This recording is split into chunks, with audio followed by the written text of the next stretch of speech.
standing alone in the back of the room,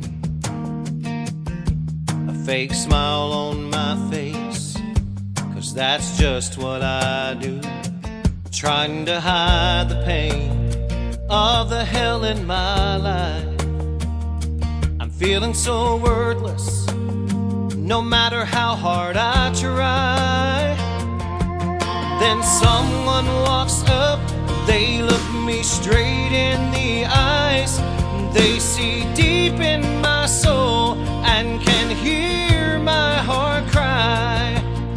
They say you don't know it, but I can see straight through you. And I've got a message that I had to learn to. You are somebody, and you mean something to me. Your life is worth living. Just look around and see. Don't give up, don't turn around, don't stop believing now. You're perfect the way you are, don't try to change it somehow. You are somebody, you mean something to me.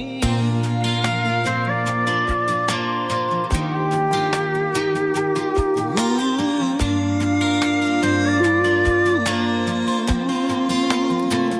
On the edge of a bridge, you're trying to decide if you should go on living, or should you jump from this life?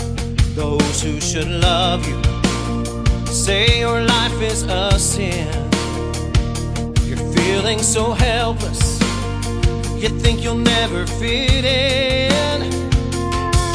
Just stop for a moment, hear what I have to say. I've been right where you are, I feel the sting of your pain. And I've got a message that I must tell you. And if you'll just listen, one day you'll tell it too. That you are somebody, and you mean something to me. Your life is worth living.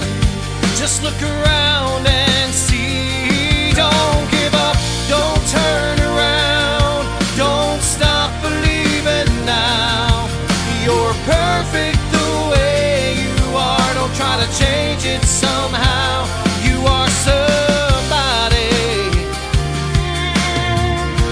and you mean something to me. We all are different, but we all bleed red. We all have importance, no matter what anybody says.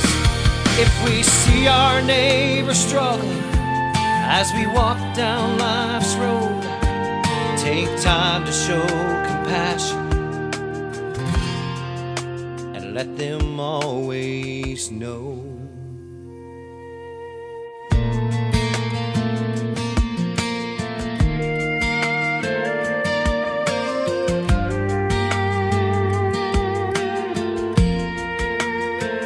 You are somebody, and you mean something to me. Your life is worth living. Just look around and see. Don't give up, don't turn around, don't stop believing now. You're perfect the way you are, don't try to change it somehow. You are somebody, you mean something to me.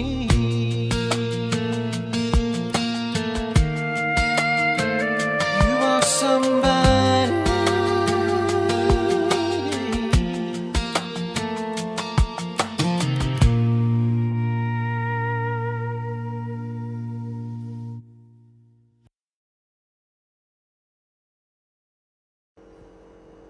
Hey guys, it's Seiko Alford from The Seiko Show. I hope you're doing great.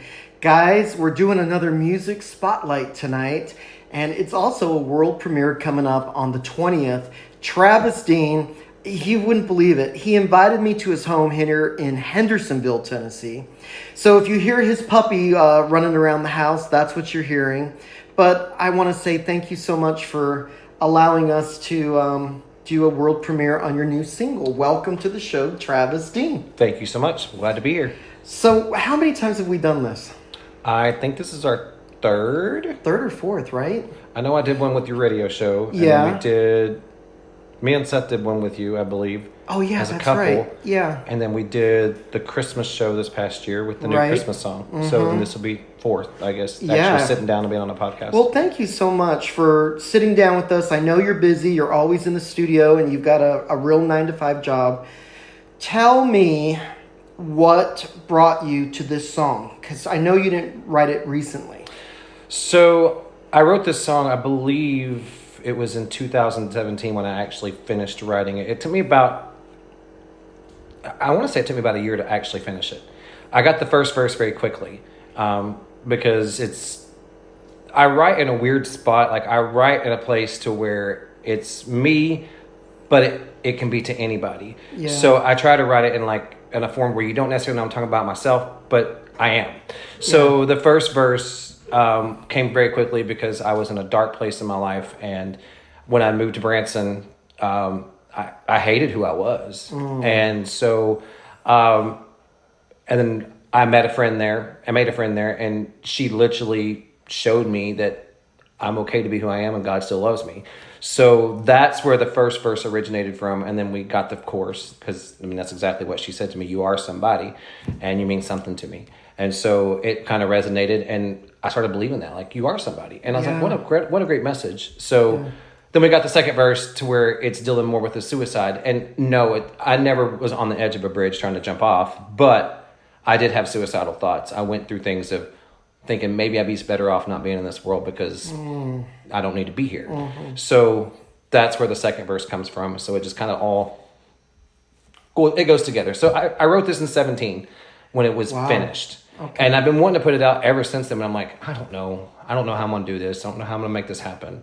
And here we are in 2026. Were you motivated to do a song of this nature because it's Pride Month? Was that a motivation? So it wasn't necessarily for Pride Month. Honestly, I wanted to get it out last month because I believe last month was Suicide Awareness Month. I believe it was. Yeah. Is it May when that happens? Or is it October? I think it's April. Is it? Yeah. Okay.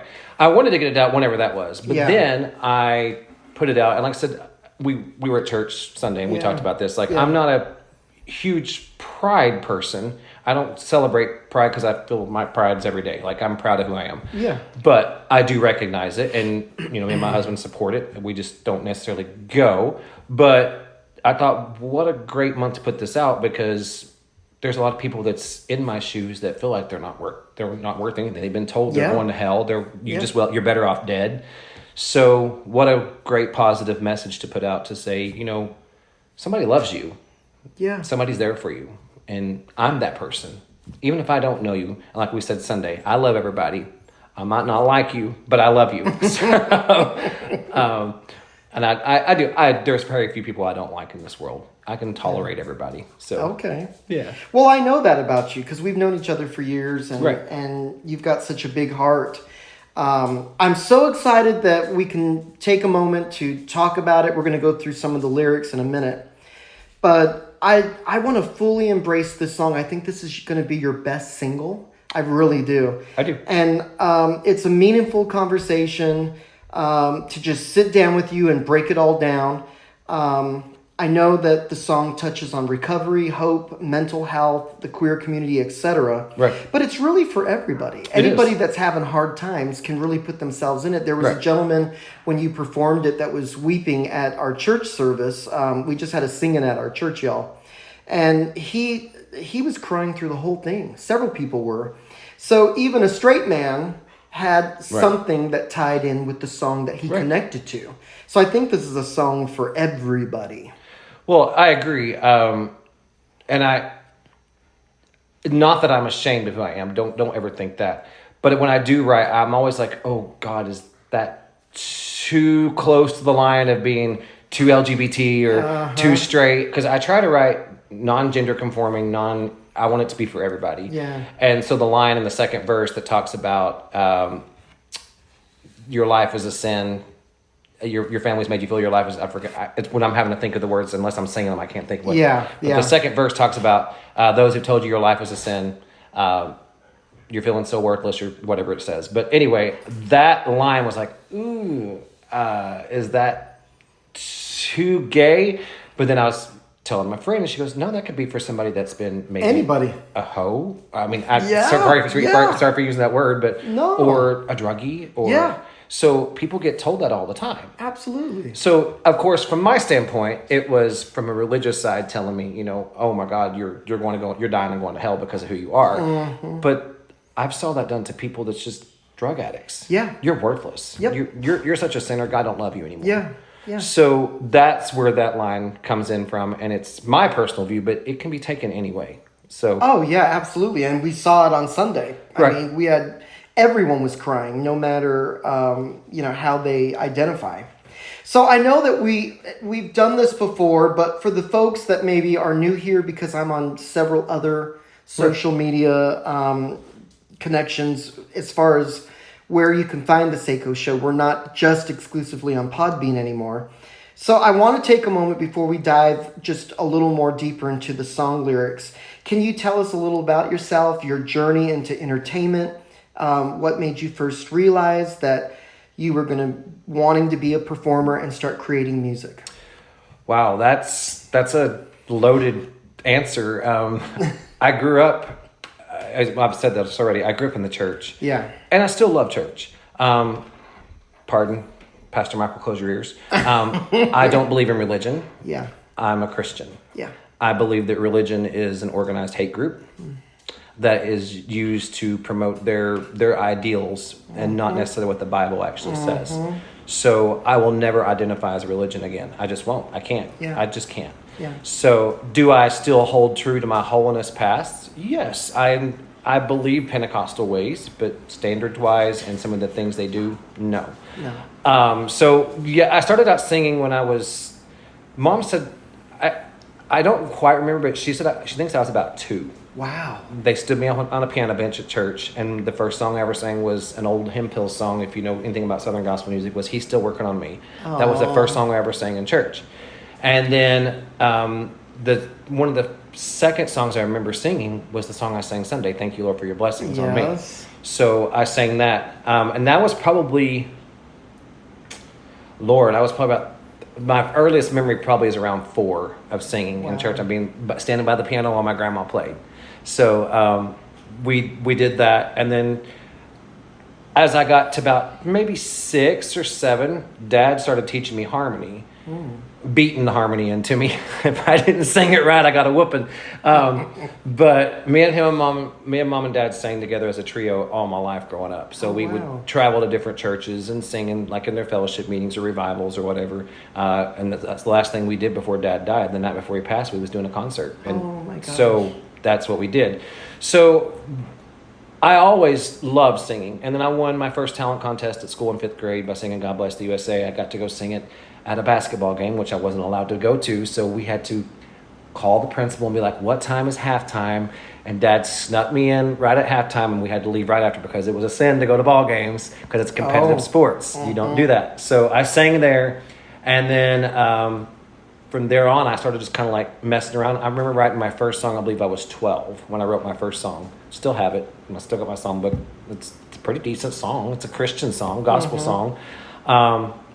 I used to make little tapes. My grandparents had a garage that had great acoustics.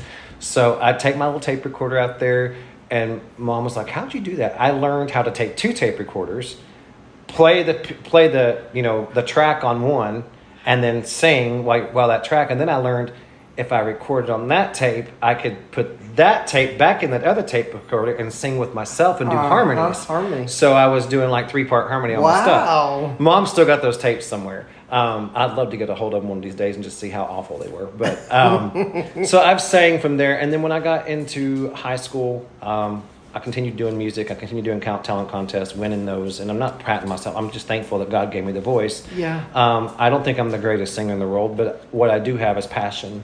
And I believe in what I sing. I won't sing something that I don't believe in. I won't just go sing any kind of weird song that you just hand me a song. No, I'm not going to do that. If I don't identify with the song some way, I ain't singing it.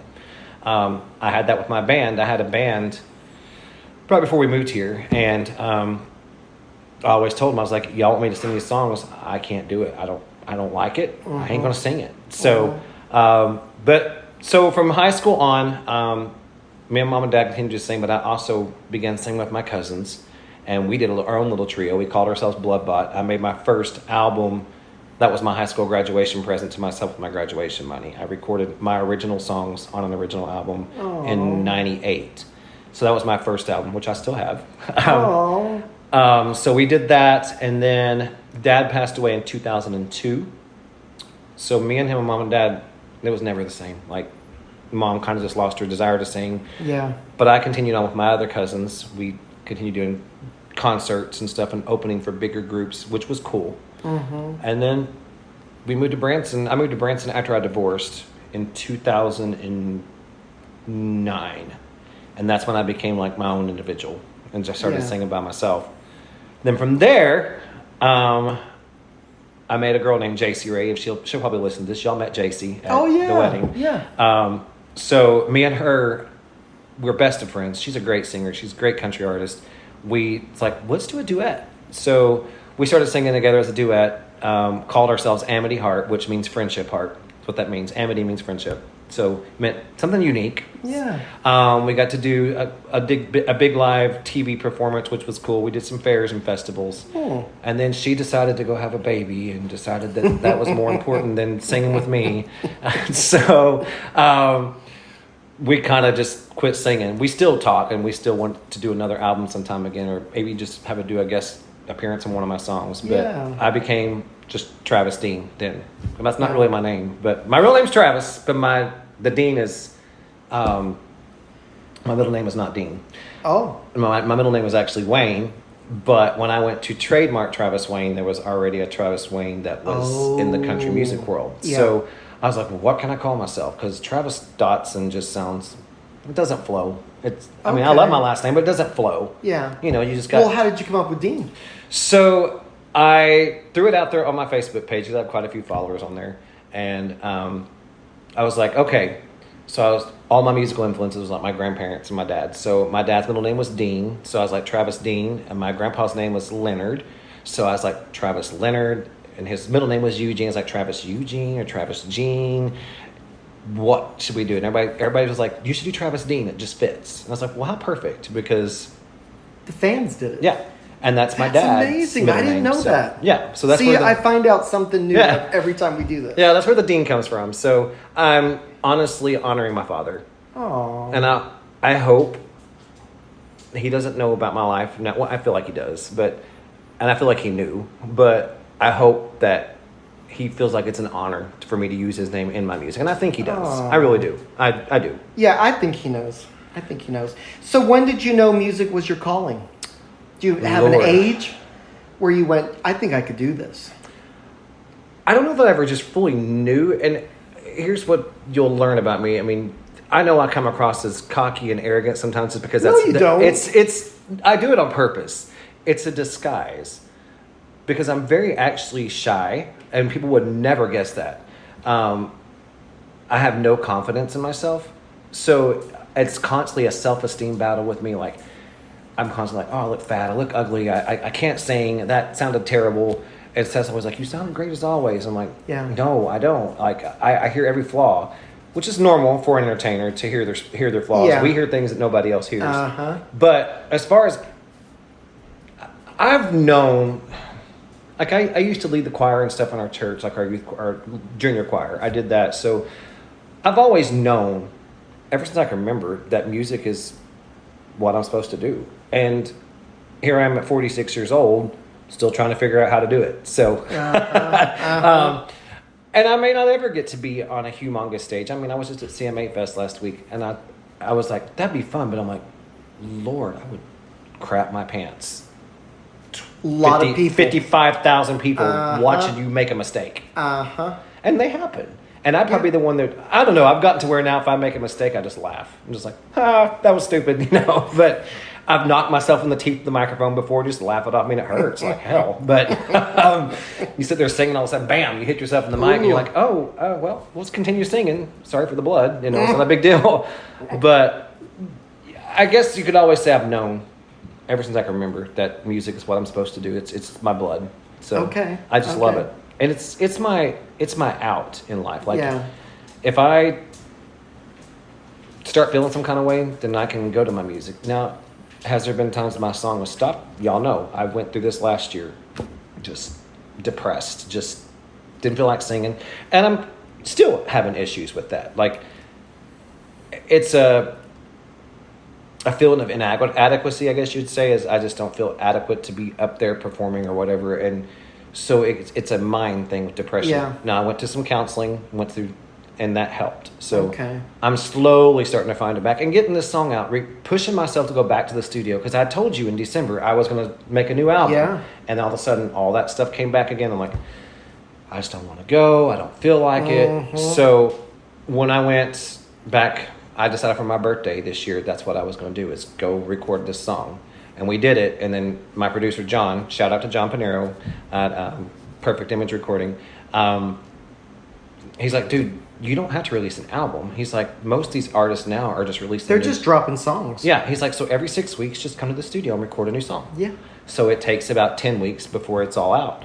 So hopefully, if I can keep the trajectory right, we'll have new songs out about every 10 weeks. Wow, that's great. Because I got a bunch of new stuff that I've written, and I want to get it out. So. Oh, well, good. Yeah. Okay, well, let me ask you this. When did songwriting become more than just writing lyrics and started becoming a way for you to tell stories and heal people? Because music is medicine.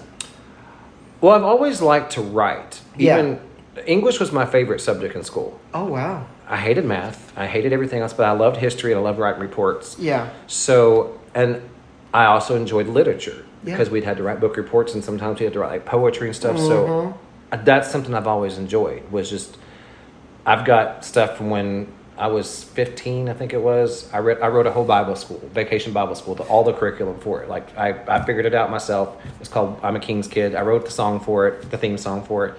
And so, I guess, I said I wrote my first song at 12.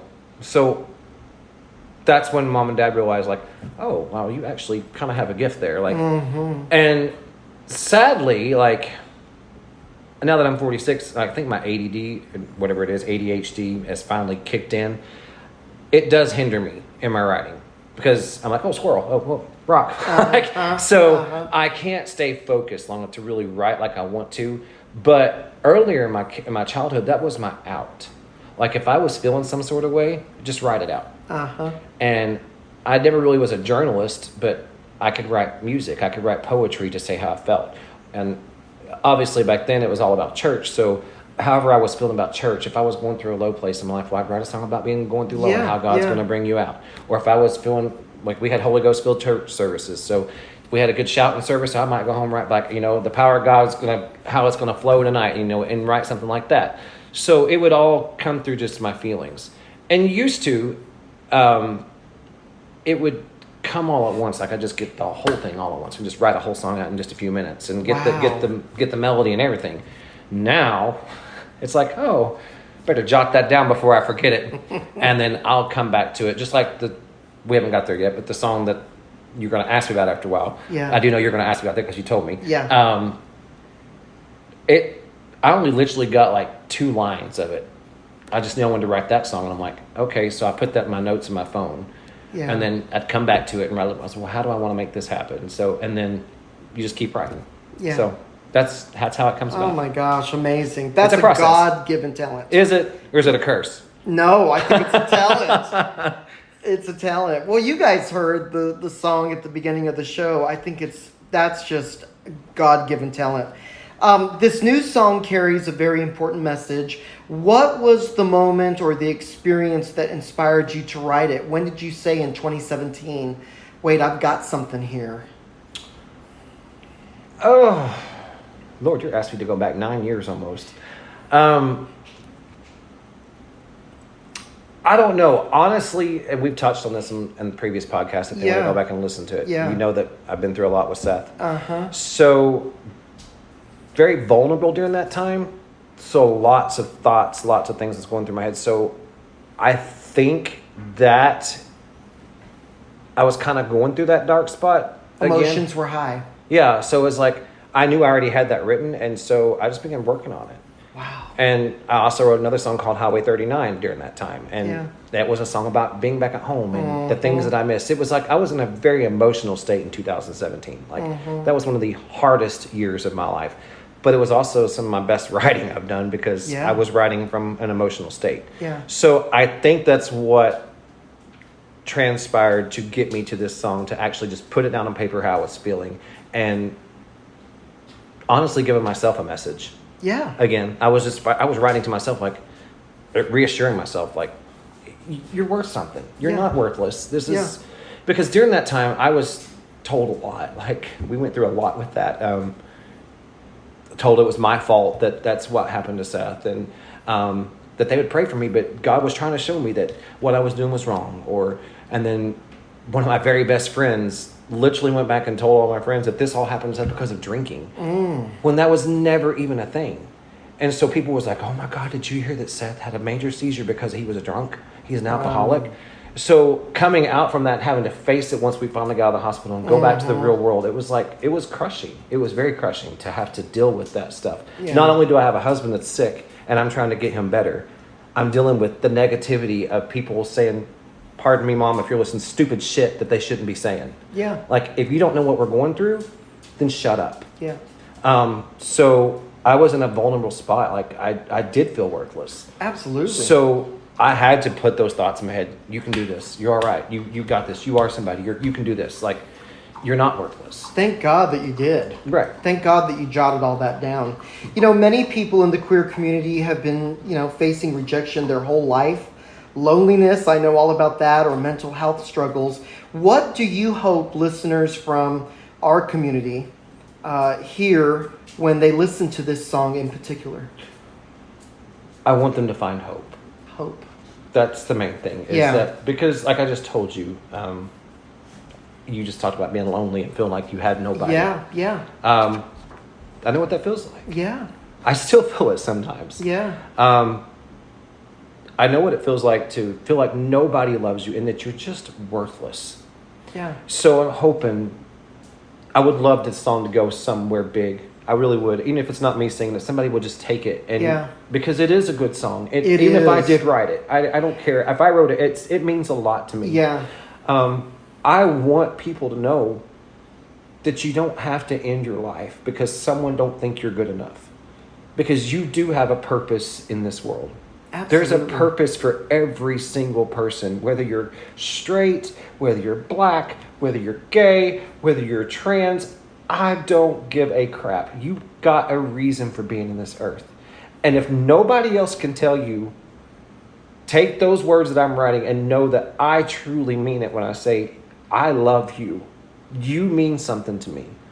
And this takes all kinds of people to make this world work. Mm-hmm. So sorry, I'm such a crybaby. No, you're good. But yes, that's the message I want, is a message of hope and to feel a feeling of self-worth. That's what I want people to have. Well, when we first heard it, we were in the car and I turned to my husband and I said, this is his best song. This is going to save lives.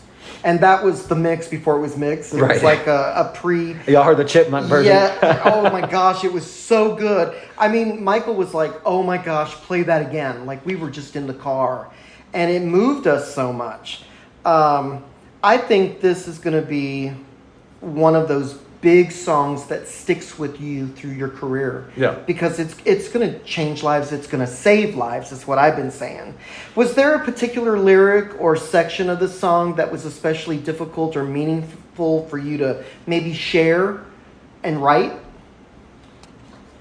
Well, we reflected to that earlier. The second verse is not necessarily about me.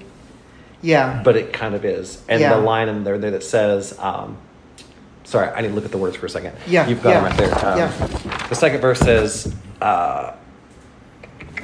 Really at? Sorry, bear with me. I can't even remember my own song. I'm kind of messed up right now. Well, you got tears in your eyes. The part that says, "Those who should love you says your life is a sin." That was hard to put on paper. Yeah. Because I've had to face no longer having family members. I've had to face someone very, very, very, very, very, very close to my heart that says they can't talk to me because God don't want them to talk to me anymore. Oh, I know. So I've gotten to a point to where I can block it out, but I haven't forgotten it, and my heart is broke. There's a hole there because this person's my own flesh and blood, and if she's listening, I just want her to know that I love her, even no matter that she feels that way. I still love you. So that's probably one of the hardest things to put into writing. Well, like you said, the song you want it to represent hope. Right. So there's always hope. Right. There's always hope. As a songwriter, how do you balance personal vulnerability with creating something that can connect with a wider audience?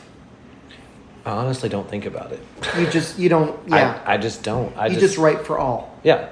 Yeah. I'm not, and I really don't care if you like it or not. Yeah. It's just like, because I'm writing for me most of the time. Yeah. And if I think it's really good, then I put it out for other people to hear. So that's where I write it. Like that's, I guess, yeah, I just write for everybody. I don't really have a thought on that, honestly. Well, I've always found the show through my depression and my whole thing, because I was suicidal for a good 10 years. But I've always said that medicine is like medicine for me. So you're creating these lyrics to heal yourself because you're venting. Right. And then you're sharing emotional stuff, deep stuff that you're going through. And you're sharing it with the public. I think that's really special, and it shows your heart. Right. Well, and a prime example, we're not going to go into the song at all. I've got another song that I'll be doing probably.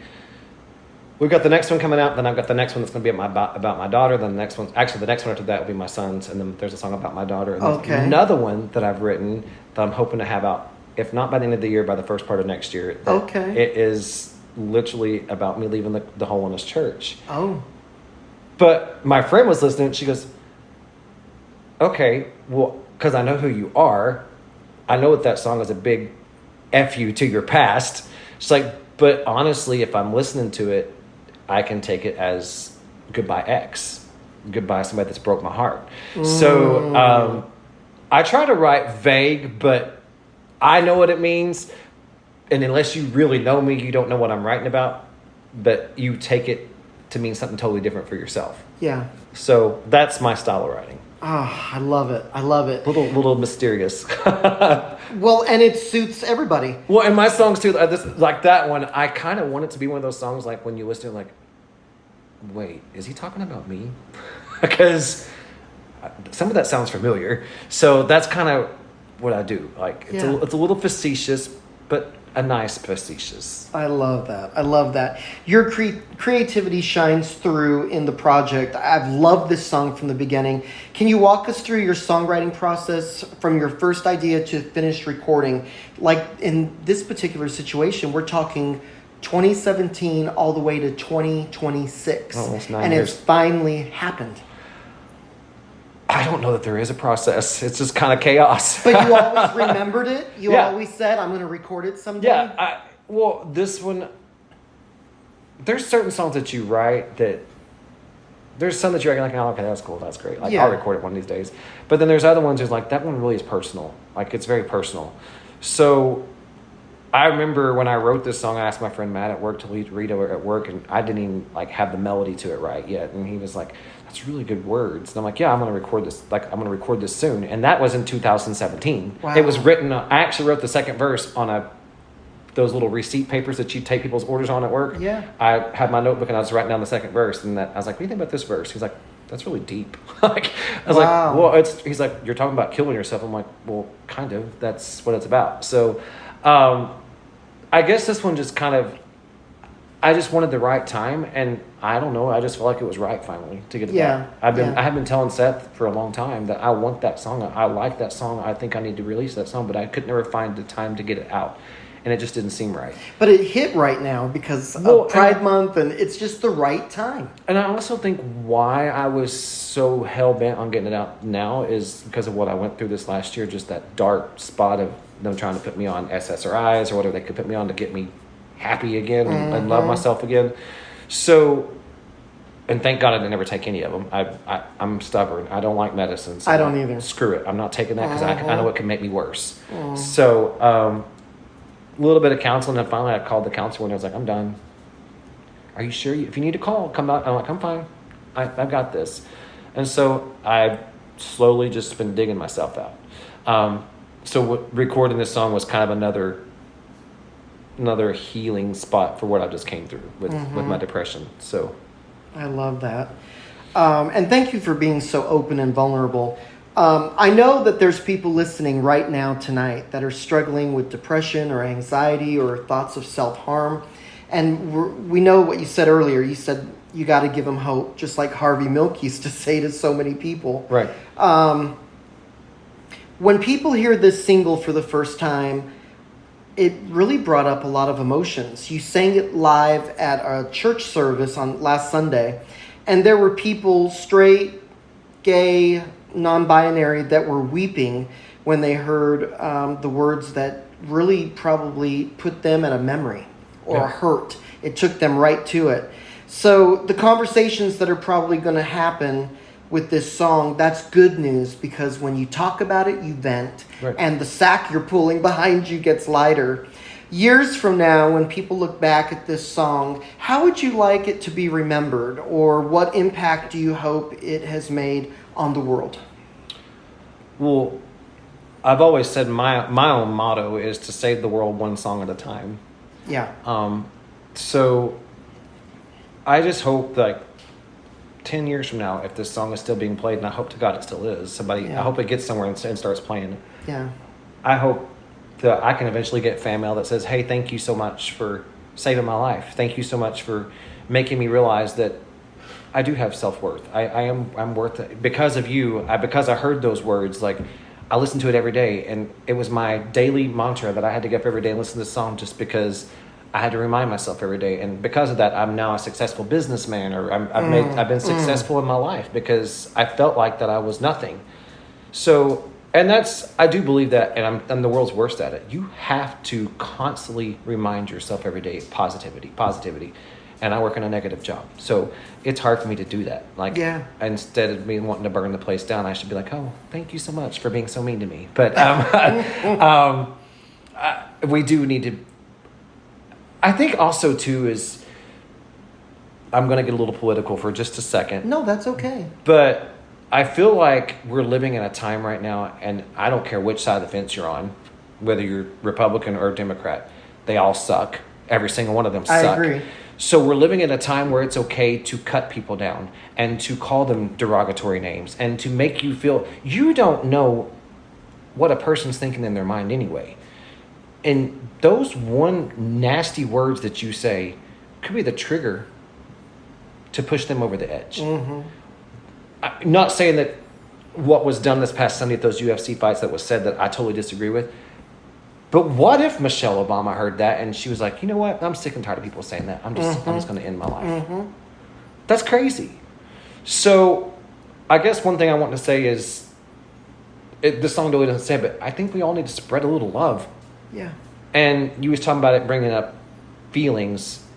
You always got to hurt to heal. Yeah. So I know for me, like, I've got a bunch of stuff locked deep inside that I try not to think about. And that's when I was going through my therapy. He started bringing stuff out, and I'm like, I don't want to talk about that. Well, you need to talk about it, because until you talk about it, you don't know it, but you're actually still thinking about it, and you're keeping it locked away, and it's making you an unhappy person. Yeah. So I'm hoping, whether you've been raped or whatever you've had go through you that happened to you, raped, abused, just told you're stupid, you may have to relive that again to be able to realize that you're better than that. So that's the message, I guess. That at the end of the day is we said this already, a message of hope, self-care, self-love. Yeah. Learn to love yourself, because I love you and a whole lot of people love you, whether you think so or not. Absolutely. Gosh, that's good. Well, before we move on to the lyrics, is there anything you want to say directly to someone that might be listening tonight that is in desperate need to hear that life gets better? I mean, I'm sitting here in your beautiful home here in Hendersonville, and your husband is here, my husband's here, the dog is running around. This feels so comfortable here in your home. What do you want to say to someone that's hurting tonight, that might be contemplating suicide or self-harm? We know, we've said it on the show before, dial 988. Yes. The number still works, even though the current administration wanted to cut it. But there's a lot of stuff that you can just Google, and there are programs that will come up, and they're waiting to answer the phone to help you. But what would you say tonight to someone that maybe isn't as blessed as we are? I say this often anyway. I've not always been like this. So I may not know your exact shoes that you're in, but I've been somewhere where you've been at. And a lot of us have. Mm-hmm. So no matter what you think, what you're feeling, this will pass. Yeah. This will pass. Nothing is worth ending your life for. Nothing. Absolutely. And you may think right now, well, it's the best option. Yeah. It is not. I promise you, if you do that to yourself, you think that you're taking the easy way out by doing it, but you're honestly hurting so many people that look up to you. You are. And I'm not trying to call you selfish, because you're not, I mean, I get it. People want to do it. And you get to a point to where you feel like that's what you have to do. But you are kind of being selfish because someone needs you. Yeah. And now you're leaving them with somebody because you're taking your life into your own hands. Absolutely. And I know life is hard. I know it's hard. It's so stinking hard. I struggle every day. Yeah. We live paycheck to paycheck. We have nice things, but it takes money to even breathe anymore. I'm waiting to start charging for air, for real. Everything is so expensive. But it will get better. And if you're worried about the government, it's been around for 250 years. We're still here. We've been through some deep crap together, and it'll get better. It'll either get better or get worse, and we'll all get out of here. So, I mean, but there's no reason to feel like you're worthless, because you are worth something. And maybe you don't have a job right now. I know many people that don't have jobs right now, and they're freaking out. It will get better. Something's going to change. The sun has to go down for it to come back up again. Yeah. So maybe you're in that sunset stage right now where things are starting to get a little dark, but just hang on. The sun will come back up again, and it'll be a beautiful day. Absolutely. Well, I'm going to put you on the spot for a second, because I often wished that some artists from the past would have done either a stripped down version of their songs or did some talking about their lyrics. Mm-hmm. Loretta Lynn did some stuff like that before she got really ill. So if you don't mind, will you humor me and just read these words? You guys already heard the song at the beginning of the show, but I think it would be really special to have your listeners, your fans, the people that carry you, to hear you read it. I don't know how to read. And I numbered it there for you, so you can do awesome. 1, 2, and 3. Awesome. Yeah. So we're going to start with the first verse and just kind of read it like a story. So standing alone in the back of a room, a fake smile on my face, because that's just what I do. Trying to hide the pain of the hell of my life. I'm feeling so worthless, no matter how hard I try. Then someone walks up, they look me straight in the eyes. They see deep in my soul, and they can hear my heart cry. They say you don't know it, but I can see straight through you. And I've got a message that I had to learn too. And the chorus says, you are somebody, and you mean something to me. Your life is worth living, just look around and see. Don't give up, don't turn around, don't stop believing now. You're perfect the way you are, don't try to change it somehow. Oh, that's so good. You are somebody, and you mean something to me. And the second verse is dealing more with a suicidal side of things. It says, on the edge of a bridge, you're trying to decide if you should go on living or should you just jump from this life. Those who should love you say your life is a sin. You're feeling so helpless, you think you'll never fit in. But just stop for a moment. Hear what I've got to say. I've been right where you are. I feel the sting of your pain. And I've got a message that I must tell you. And if you'll just listen, one day you'll tell it too. You are somebody and you mean something to me. Your life is worth living. Just look around and see. Don't give up.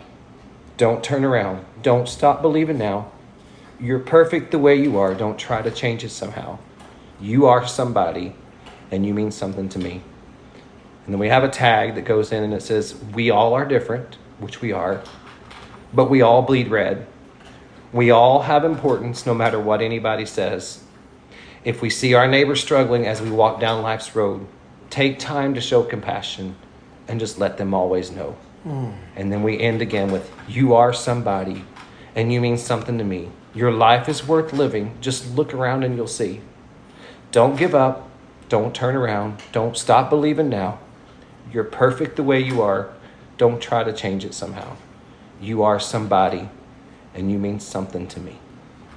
I'm telling you, this is going to save lives. I hope you know what you have done. It's just beautiful. It's just so beautiful. Well, now I'm going to let you know what the song said to me. So now that you've read, everyone's listened to it at the beginning of the show. You've read the lyrics, so they, understood each line. And this is just something that I threw together because I wrote about it in my journal a couple nights after we heard before the final mix. And so I wanted to share that with y'all because music is medicine, and this song really helped me heal some things. These lyrics carry such a powerful message of hope, acceptance, and compassion, especially for people like myself who feel rejected or isolated and are struggling with thoughts of self-harm. The lyrics of You Are Somebody tell a very deeply moving story of pain and loneliness and the life-changing power of compassion. That's the big word right there. And the song begins by describing a person who feels invisible and broken. And trust me, I know all about broken. They stand alone, hiding their emotional wounds behind a fake smile while trying to carry feelings of worthlessness and despair. And the opening reflects the reality that many people silently struggle with depression, anxiety, or rejection, all the stuff we've spoken to about earlier. But there's emotional pain even when they're fine on the outside. They're smiling, they're going to work, they're going to church, they're hanging out with friends. There's still that appearance from the outside that they're doing just fine. And as the song progresses, someone notices that the person is suffering and reaches out. There's the key right there. Reaches out and understands rather than judging. And this compassionate individual recognizes the hidden truth and offers a simple but powerful message. You are somebody.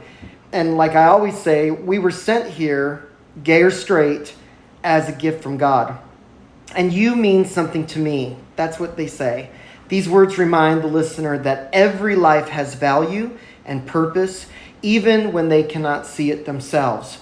The second verse addresses one of the song's most serious themes, suicide. And standing on the edge of the bridge symbolizes a moment of crisis where the person is deciding whether life is worth continuing.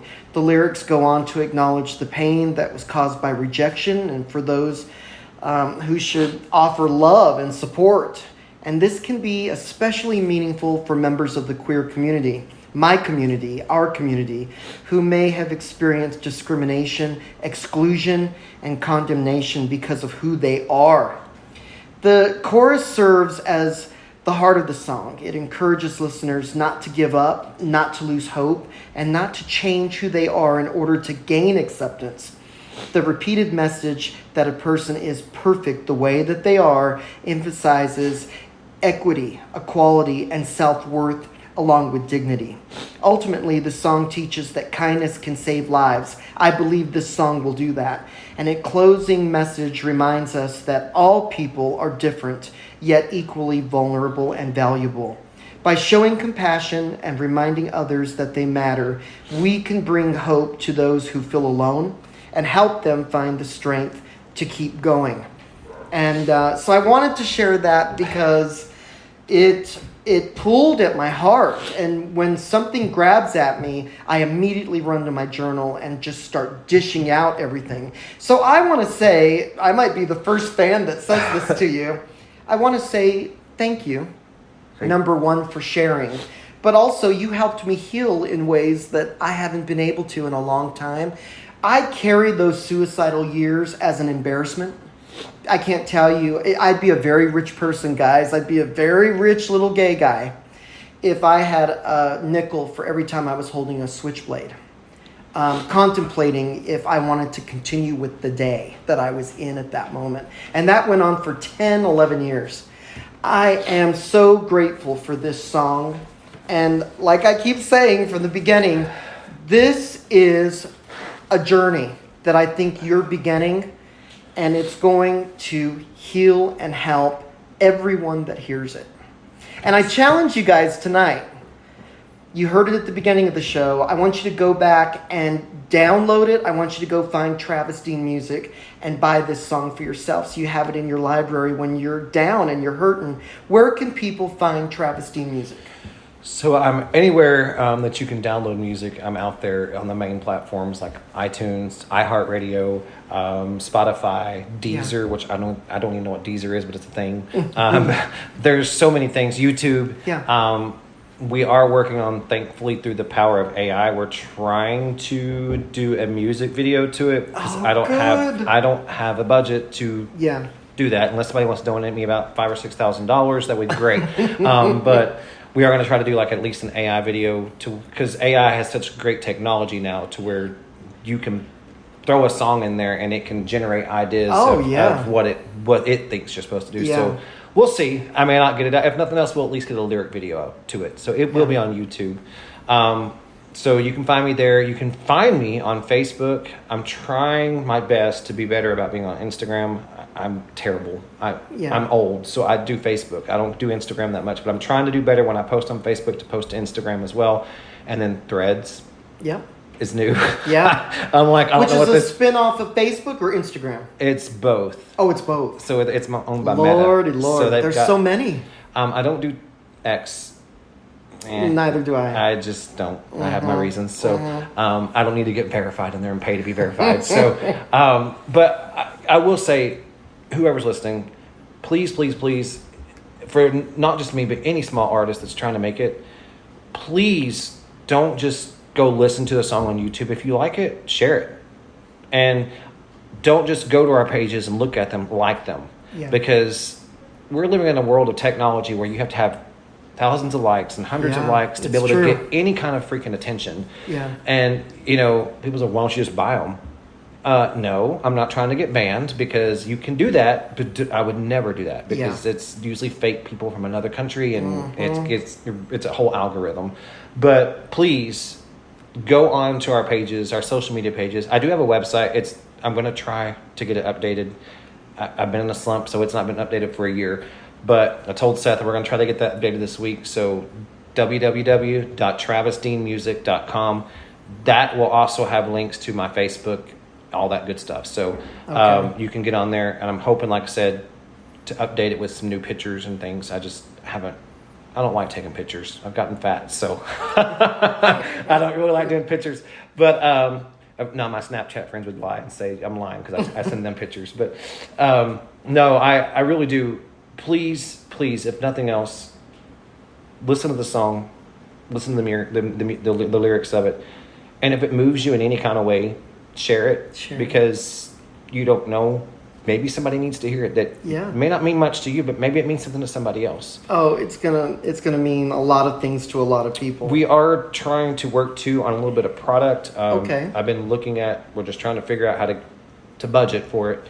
But I do want to get some shirts that says "You are somebody and you mean something to me." That would be great. So working on that. I have a design that's you don't know if you know what DTF is. It's the color print of actually like a picture on a shirt that they imprint with screen printing, basically. Okay. A little pricey. So I'm trying to figure out, do I just want to do plain old vinyl shirts that says, you are somebody, you mean something to me, or do I want to actually make it an eye-catching shirt? Because that's really what I'd like to do. So we'll see how cheap I can get those down to where people can actually afford them. Because, I mean, right now, you're going to be paying $40 a T-shirt, and I wouldn't pay $40 for a T-shirt. So, yeah. But I want to do T-shirts and hoodies if I can. So, that's great news. Yeah, we're going to try. But I'm not promising. And again, we got new music coming besides this too. So this is a great way to get started liking me if you haven't liked me, and we can get new music coming out because I try to write meaningful songs all the time. So songs of hope and inspiration. Well, reach out to Travis Dean on his website or any of his social media if you're interested in a hoodie or a T-shirt or anything else. So I was kind of led on to the next song that you're... We've cried enough, so let's end off on some My smiles. husband and his big mouth. Yeah. I'm really excited that you're willing to share this idea with everyone. So you've written a song. Well, tell them how you got to know what I was even writing about. What was your dream? Well, no, I was trying not to throw Travis under or I know. Seth under the bus. Okay, I thought you were being serious. No. Oh. Okay. But you're writing a song that you wish you could be more like Jesus and Dolly Parton. Yes. Okay, so... I want boobs like Dolly. I'm just kidding. No. No, Dolly is... I started writing this song it's been a couple of years. Yeah. It was just an idea. And I've always there should be a song called I Want to Be More Like Jesus and Dolly. And it just kind of was a stupid thing that I was throwing around. Not and at I was all. it's just a dumb song, dumb idea. Well, then I started messing with it probably a couple months ago, and I was like, this is actually a good song. Yeah. So we just wrote a song called I Want to Be More Like Jesus and Oh, Dolly. my gosh. So it's going to be called Like Jesus and Dolly. That's my next song that's going to be coming out. I'm hoping to be in the studio within the next 3 weeks to do that. Oh, wow. So, but it comes from... I mean, I'm a big old Dolly Parton baby. Well, who isn't? I love me some Dolly Parton. I told you earlier, if there's one person in this world that I would love just to get 5 minutes with to even just say hi and give me a hug is Dolly Parton. And I would probably not take a bath for a week. Because she just, I don't know, she's such a ray of hope and sunshine. And Lord, she's 80 years old and still going like she's 25. Yeah. So, and I see every day she's doing something new. She's got new cookbooks. She's got a hotel. She's giving money here, and she's opening a new hospital for kids. And it's like this woman never stops. She never stops. And I guess I've watched her through the years too, like with her kids' books of the kids' literature program that she does, and then watched her with the Hurricane Helene. Just here's a few $1 million. Like she don't care. So I've always said, like, I'm not trying to make Jesus the same as Dolly, but if I had an idol that I think encompasses of what I think Jesus would want us to do, that'd be Dolly Parton. She's happy, she's positive, she don't talk politics, she just... And she loves all. Yeah, she don't care. Yeah. She don't care, and she makes fun of herself, which I do that too. So I guess I just love her that much. So that's why I was like, if I could say if I sum up my life, I want to be like Dolly Parton, and I want to be more like Jesus. So that's what this song's about. It's more of staying true to your humble roots and loving everybody, and it's gonna be fun. It's a fun song. So it sounds like it. And I'm excited. Maybe she'll hear about it. Maybe she'll want to sing on it. Ooh, would that be cool? Yes. Oh my gosh, that would be hitting the gold mine. Hi, Travis. This is Dolly. I want to be on your song. I love that. Well, my favorite Dolly Parton story and memory is I've seen her in concert several times. You suck. I know. I've seen her in concert before she would lip sync, and but my favorite thing is Michael's best friend that passed away with cancer. He had friends that were the square dancers on the Opry, and they would call us and say, no one signed up tonight. Do you want to come and be our guest? And so he'd call us and say, I just asked for 4 spots. Let's go to the Opry and be on the stage and watch the Opry from the stage. So that night, he called and said, Dolly's coming. It's a surprise. Do you guys want to be on the stage? So it was the second... Was that a no? Yeah, I went right now. We're driving right now. But it was the second to the last time she sang to Porter before he passed away. So it was very meaningful. But the one thing I love is that she comes on from the opposite end. Most people come from the left, and she comes from the right. Because she's Dolly. She and knows you she could wants to. literally smell her and see the flash bulbs back then of all the people taking pictures from the back. And once she came on, it was like fireworks. The whole Opry audience was taking flash bulbs back then of her. And it was such a moment to be So you said you could smell her. Yes. So standing she smells behind her. heavenly as she looks? Yes. I mean, just this aroma came through the stage. I said, I know that's her. I know that's her. But it's very special for Michael and I to say that we were on the stage with Dolly Parton on the Grand Ole Opry. I'm so how jealous. many people can say that, you know? So jealous. But I'm looking forward to this song. That's a lot of fun. Yeah. So you got the melody and the music and everything. So you're going to definitely record it. Yes, that's my Yay! next one. So that's next, and then the boys already know I wrote a song called 8 Seconds Strong because my boys were bull riders. Yeah. And so it's about a father, saying that you're my 8 seconds strong, and you are. It's another one of those songs like for your kids that say, "Hey, I love you. Like you're great. You've got this. You can ride this like you can ride your bulls." So that's the next one after that, and then after that is one called Bridge This Divide, or Heal This Divide, which is about my daughter. Yeah. Yeah. So that will be a little bit more personal to me. Is all this coming out this year? Hopefully. Okay. It'll be into the next year, if not. And then, like I said, we'll know for sure. But if I'm I can excited. keep the money going and keep time going, because I mean, it's not cheap. I mean, thankfully my producer loves me and he gives me a great deal. Yeah. But there's still, you got to get to that studio. And it takes hours. It takes mixing time. It takes time to tell me that I suck and redo that again. Like you can sing that better. No, John never tells me. I was like, you got another one in you. Let's do it again. You can do that again. Sing that line again. But that's the Nashville way. They try to get you to be the best you can possibly be. So I do appreciate that. So we'll have that out for sure. And then, like I said, I have more stuff to come. So, and I also have some gospel stuff that I've written. So I may drop a gospel song here just along the way, just to kind of throw everybody off a loop and be like, look, I can still do gospel music too. Yeah. So okay. Well, good to know. Yeah. When is this single, You Are Somebody, dropping? It drops Saturday morning, or I guess you could say Friday night for simple, but it drops at midnight. So 12 a.m. 20th. Yeah. 20th is magic time. Yeah. Well, so good. whatever state you're in, if it's New York, it's midnight your time. Okay. So it'll be out. And this episode will air, I guess, Friday night. So y'all hear this Friday night before. Yeah. So you're getting a preview of what the song's gonna hear that you can download in just a few hours. So I'm so excited. I have you on auto on my Apple Music. So as soon is that as what the you play song... when your dogs are acting crazy? They can just shut up. Yes, to drown out. Let the two howl each other.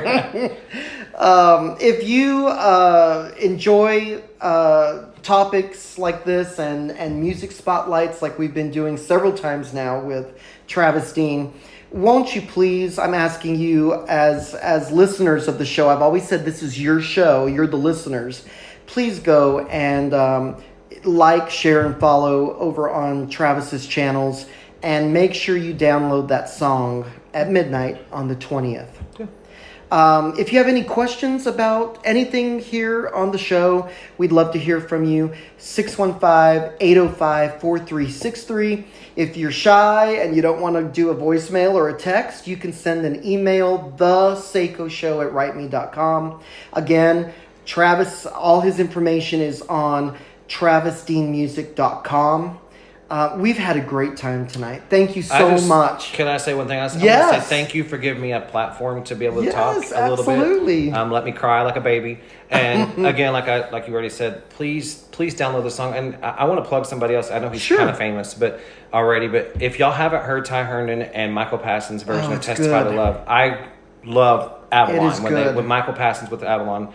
So they put that song out. So if you haven't heard that yet, go help Michael out by liking the song and downloading it too. Him and Ty, I mean, they're both trying to make it back. They've got more money than I do, but I think they just announced a Ryman concert coming up. And I think they were at the Opry last week night or last night. Yeah, I think it's supposed to be the 14th. Maybe it's the 24th. Oh, okay.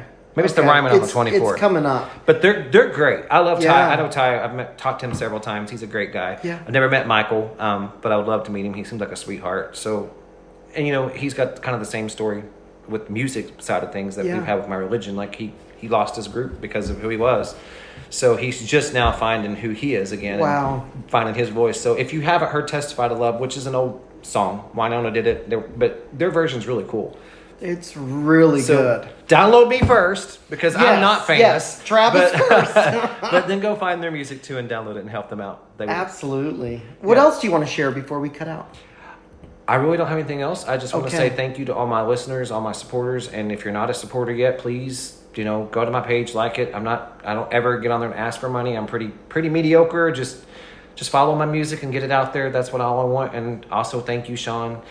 Seiko. Everybody knows just Seiko, but I know you as Sean. Yeah. Thank you for having me. It's a pleasure. I know you were nervous about doing this, and I don't know why. I always get nervous around creative people because I've always wanted to be able to sing and create. But you are a creator. You're creating a whole platform for people like me that don't know how to do this. So, well, like you were saying earlier, I don't know how I do half the stuff that I do and how I create these songs.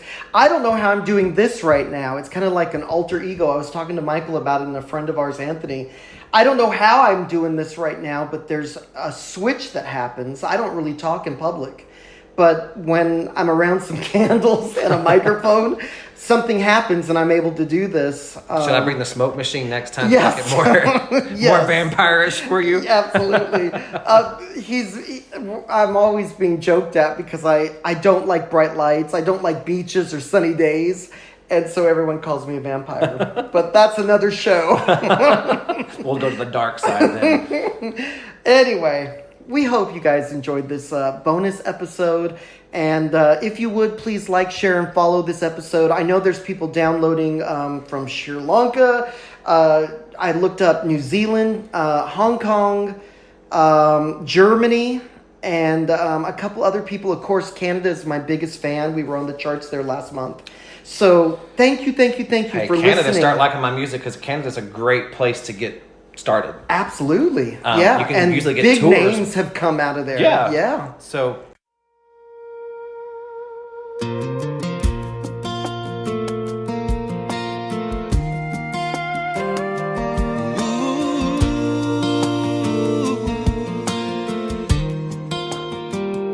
Standing alone in the back of the room,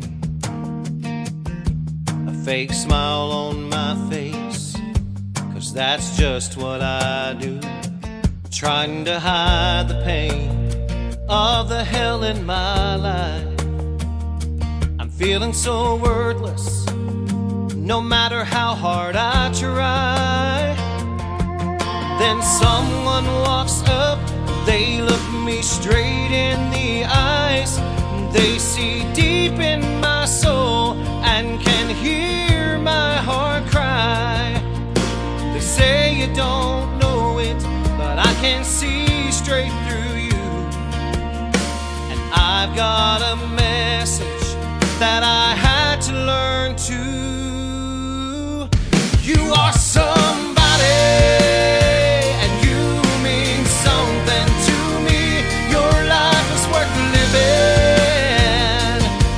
Look around and see. Don't give up, don't turn around, don't stop believing now.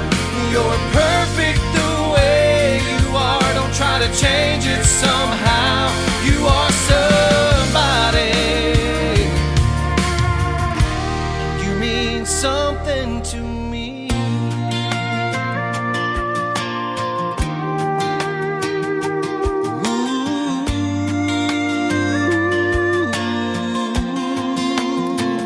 On the edge of a bridge, you're trying to decide if you should go on living or should you jump from this life. Those who should love you say your life is a sin. You're feeling so helpless, you think you'll never fit in. Just stop for a moment, hear what I have to say. been right where you are. I feel the sting of your pain, and I've got a message that I must tell you. And if you'll just listen, one day you'll tell it too.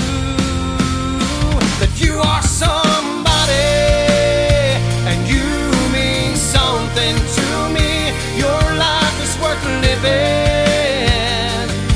Just look around and see. Don't give up, don't turn around, don't stop believing now. You're perfect the way you are. Don't try to change it somehow. You are somebody, and you mean something to me. We all are different, but we all bleed red. We all have importance, no matter what anybody says. If we see our neighbor struggling as we walk down life's road, take time to show compassion and let them always know.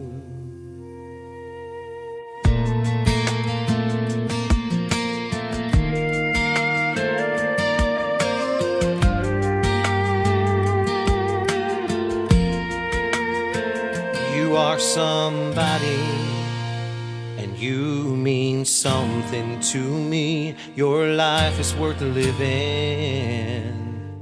Just look around and see. Don't give up, don't turn around, don't stop believing now. You're perfect the way you are. Don't try to change it somehow.